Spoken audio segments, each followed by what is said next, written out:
Nede İduq, nege Kilip Qalduq. Nime qilish kerak? Aptori Muhəmməd Yusuf. Davamı. Nege Kilip Qalduq. Allah Taala bizga düşmanga taqobil turish uchun ularga qarshi qo'linglardan kelishcha kuch, jang eti tayyorlanglar.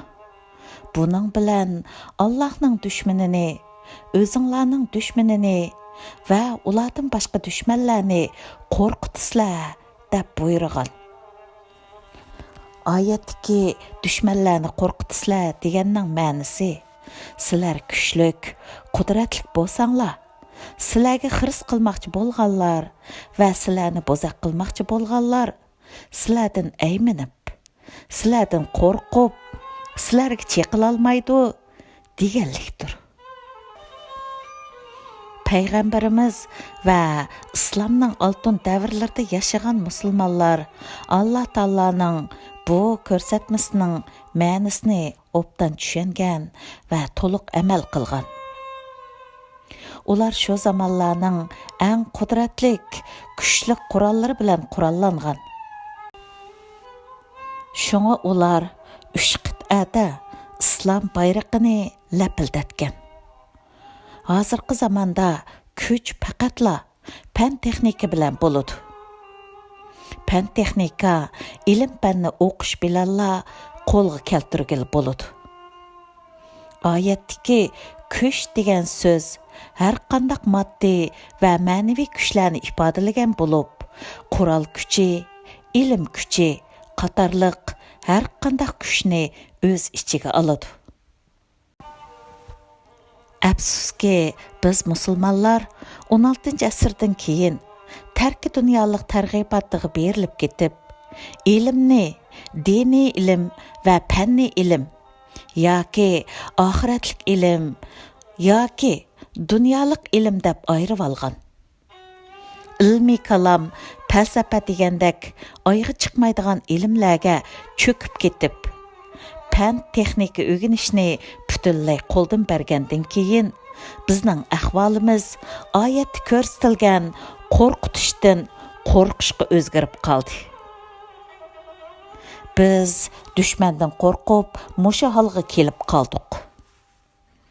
Bütün islom dunyosi dushmanlardan qo'rqib, ularga qo'yib berib, mushu holga kelib qoldi.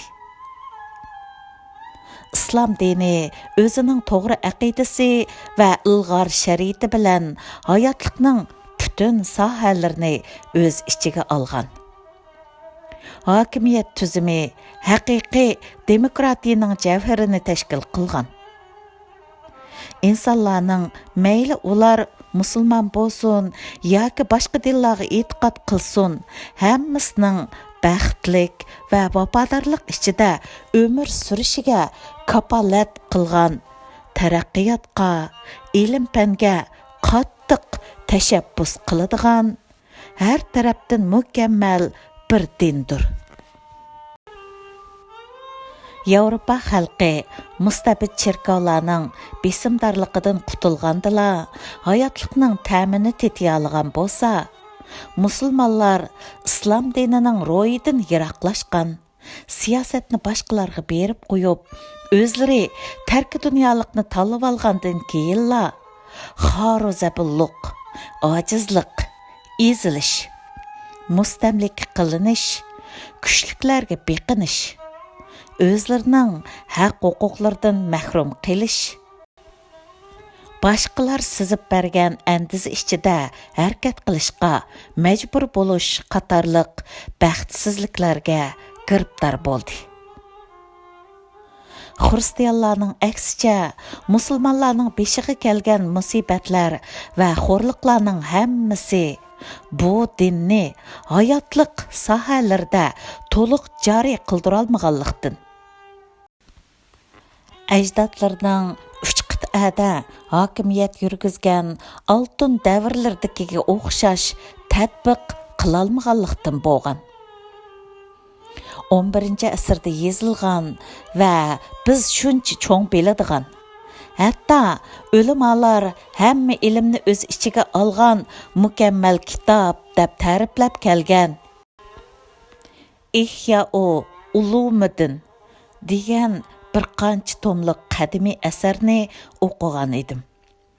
Bu asarning birinchi bobi mol dunyoni so'yishning yomonligi deb boshlangan. Afsuski, shu zamonlarda tarki dunyolik targ'iboti nihoyatda kuchli ekan. Alloh taolo Qur'on Karimda mol dunyoni xayr, ya'ni yaxshilik deb atagan. Payg'ambar alayhissalom yaxshi mol dunyo, yaxshi odam uchun nima degan yaxshi deb maqtagan tursa, bizning ulamolarimiz mol dunyoni kishilarga eng razil narsadek qilib ko'rsatgan. Mol dunyo shundoq yomon ko'rsatilgan yerda ilm fan texmi bak yomon ko'rsatilgan. O'z vaqtidagi jamoat kuchlari astronomiyada natija qozongan o'zbek olimi Ulug'bekni murtad bo'ldi deb o'zining o'g'liga o'ltirgizganligi va hayotini xalqimizni jaholatdan qutuldirish yo'liga beg'ishlagan buyuk olim Abduqodir Damolla boshlagan oqartish harakatini jatizm deb ayblab marhum olimni bir sotqinning qo'li bilan qatl qilganligi buning misoli. Biz Uyg'urlarning cho'kishi barcha islom dunyosining cho'kishi bilan munosabatlik. Islom dunyosida umumlashgan islom aqidalaridan yotlashish, islomning maqsad va g'oyalaridan yiroqlashish, xurofotlarni din deb qabul qilish, ilm fan bilan mol dunyoni yomon ko'rish va yomon ko'rsatish qatorliq salbiy xohishlar biz Uyg'urlarga ta'sir qilgan. O'z vaqtida islom axloqi va islom prinsiplari bo'yicha ish ko'rib, toza kuchlangan va 11-asrda hokimiyatni Osiyoga qadar kengaytirgan qudratli Qarxonlar davlati 13-asrdan keyin ojizlashishga va munqarz bo'lishga qarab yuz tutgandek. Uyg'urlarning e'tiqodi, axloqi va o'zgachiligi butunlay xato, ozg'un ideologiyaning asiriga aylanib qelib, to'g'ri e'tiqod, to'g'ri siyosat va to'g'ri prinsiplardan yiroqlashtirilgan. Qutadg'u bilik ideyasi bilan Turk tillar divani ideyasi keyingi o'rta asrdagi tasavvuf ideyasi iqimining qattiq ta'qib qilishiga uchragan. Qutadg'u bilikning muallifi Yusuf Hojib bilan Turk tillar divanining muallifi Mahmud Kashg'ari islomni va islomning maqsad g'oyalarini Qur'on va hadisda ko'rsatilgan bo'yicha to'g'ri tushungan zotlar edi. Qarxonlarning qurg'uvchilari bo'lgan Uyg'urlar 950-yillardan boshlab islom dinini davlat dini deb qabul qilgan. Shu chog'larda yashagan Uyg'urlarda islom dini markazligidagi madaniyat jush urib rivojlangan. Bu ikki bovimiz taqvodor ulamo zotlar edi. Ular o'z vaqtida Qarxonlar davlatining taraqqiyoti uchun ko'p kuch chiqargan. Mahmud Kashg'ari barliq turkiy xalqlarning yerlik shivinlarini to'plab chiqib, arablarning va boshqa millatlarning turk tilini o'rganishi va turkiy xalqlarning o'z tilini qo'g'dab qilishi uchun dunyoga mashhur divani lug'ati turk asrni qoldirib ketdi va oxirgi umrini Qashqarning Opal degan yerida taliblarni o'qitish bilan o'tkazdi. Yusuf Hojib bo'lsa İslam ideologiyasini, İslam əxlaqını və İslam prinsiplərini öz içigə alğan mükəmməl bəxt saadət açqıçını qaldırıb getdi. Qutatqu bilik, ailə əxlaqıdan başlap, dövlət tüzümigiçilik, hərbi bilimlər, dövlətning başqa əllər bilan bo'ladigan munosabatiga aloqador bilimlər, adolatni barpo qilish haqida prinsiplar, qatorliq insoniyatga kerak bo'lgan bilimlarning hammani o'z ichiga olgan. Bu ikki buyuk olimning farzandlari bo'lgan biz Uyg'urlar 13-asrdan beri ularning bu ikki mashhur asrdan xabarsiz yashab kelgan bo'lib, faqat 20-asrning 80-yillarida Turkiyadan keltirilgan faksimil nusxalari orqali ular bilan tanishdik. Bu ikki buyuk asar to'g'riliq vatan ichi va sirtida ko'plagan ilmiy yig'inlar uyushtirildi. Bu ikki asarni tanishtirib, yuzlarcha maqolalar yozildi. Shuningdan keyin biz Uyg'urlar bu ikki buyuk bovimizning borligini bilib, ular bilan cho'nqur iftixorlangan bo'lsaqmi, ularning bu qimmatli asarlardan bahra ilishga tirishmidik. Bo'libmi Qutatqu bilikdagi ilm hikmat durdanlardan bizga saodat yo'lini ko'rsatgan o'gitlardan foydalanib, hayotimizni afzallikka qarab o'zgartishga intilmidik. Biz Qur'on va hadisning ro'yini o'ziga mujassam qilgan bu shalliq asarning varislari bo'lgan turib, uningga varislik qilolmadik.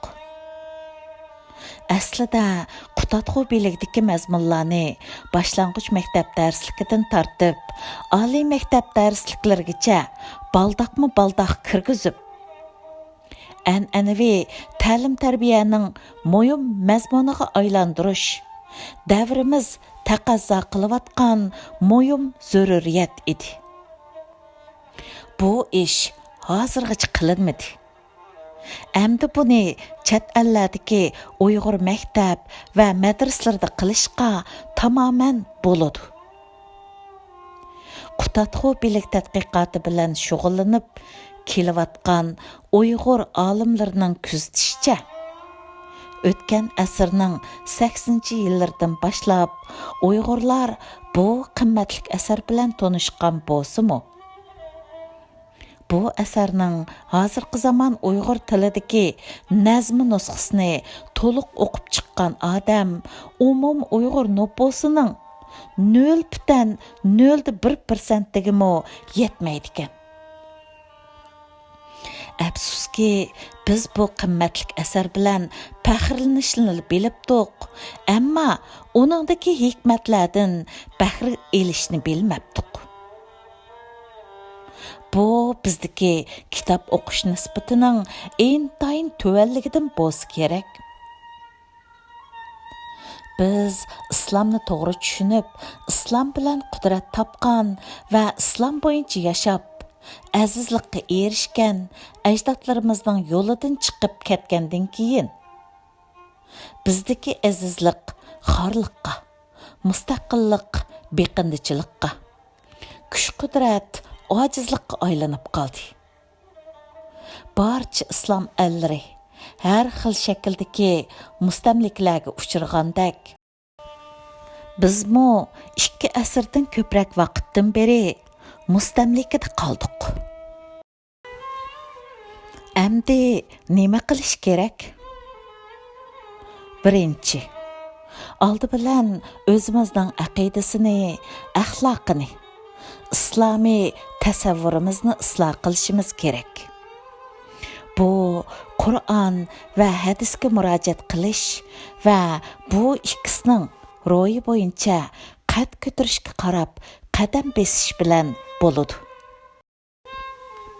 Ikkinchi, har qaysi ilm sohalarida, iqtisodda, tashviqotda, va zamonimiz taqozo qilayotgan hamma sohalarda kuchlanishimiz kerak.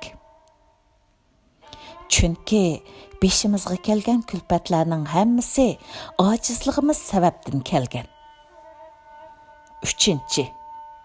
Hozirgi mushu paytda musulmonlarning, xususan biz Uyg'urlarning fan texnika egilishimiz, tafsir, hadis va fiqh o'qiganga o'xshash zarur va muhimdir.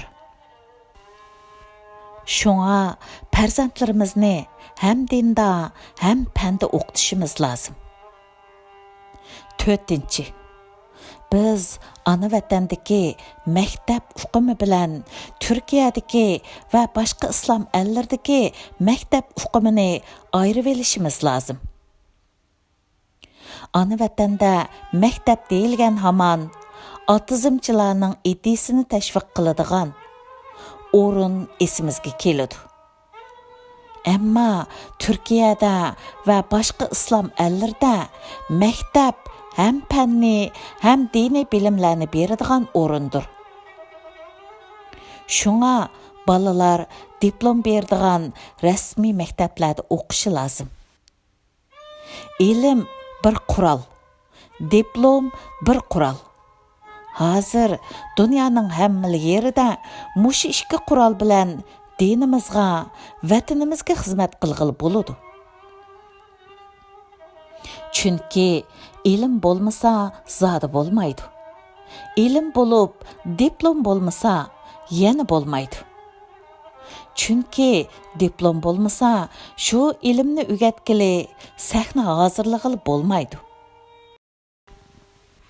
Hozirgi dunyo kishilarning qo'rsqidagi bilimni qo'lidagi diplom orqali biladi. Diplomi bo'lmasa, ilmiy sohada ish qilg'il bo'lmaydi. Shunga ilmmi kerak, diplommi kerak. 5. Allah Taalaning ikki kitobi bor bo'lib, biri Qur'oni Karim, yana biri tabiatdir. Biz musulmonlar Allah Taalaning har ikki kitobini o'qish buyurilgan. Allah Taalaning Qur'on nomli kitobini o'qish orqali aqidamizni, axloqimizni to'g'rilaymiz. Tabiat nomli kitobini o'qish orqali Allah Taolani va uning cheksiz qudratini, go'zal san'atlarini taniymiz. Allah Taolaning tabiat nomli kitobini o'qigan olim bir tal qor donisida ilohiy san'atni, mukammal loyihalangan go'zallikni ko'rdi.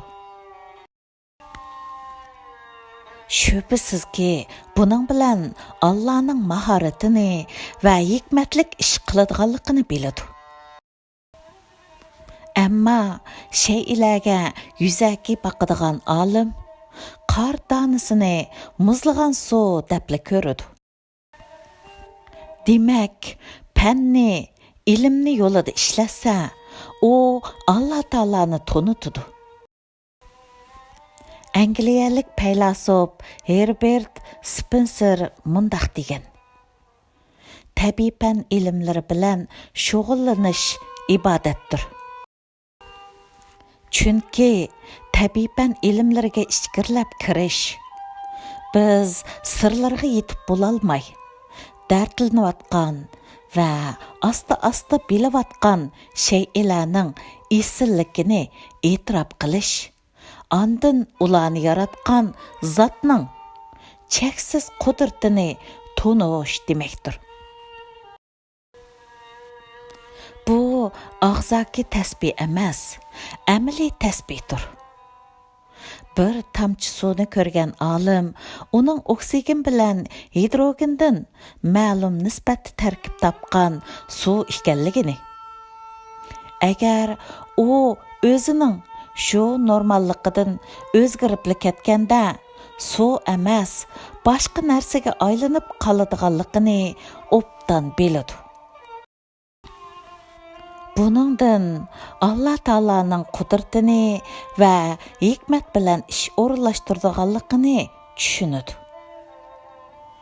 tugidi. 2019 yıl 4 avgust.